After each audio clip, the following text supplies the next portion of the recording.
Сәлем достар, менің каналыма қош келдіңіздер. Видеоны қарамас бұрын каналға тіркеліп кетуді ұмытпаңыздар, себебі әр апта сайын каналымда жаңа рецепттер шығады. Бүгін сіздерге үй жағдайында жасалатын өте оңай және 1 минутта дайындалатын майонездің рецептін көрсететін боламын.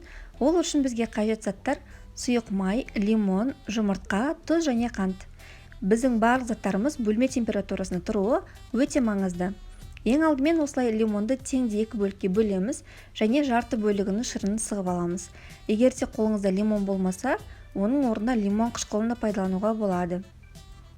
Майонездің жақсы шығуының басты ережелерінің бірі ол біздің жасап жатқан ыдысымызға байланысты.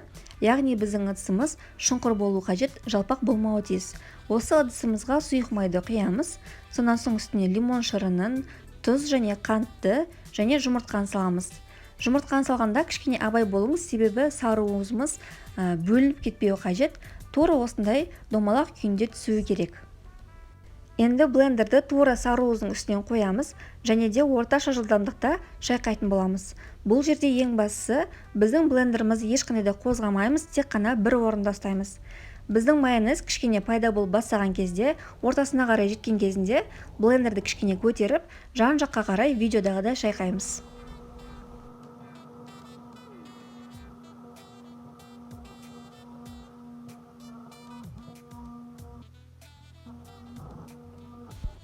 Майонез дайын, ол осындай қою және де формасын жақсы ұстайтын болады.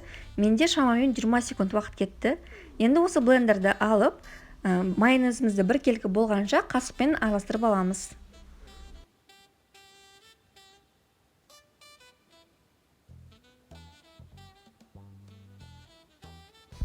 Майонез дәмді болып шығады және дүкендегі майонезден ешқандай айырмашылығы жоқ, дәл сондай болып шығады.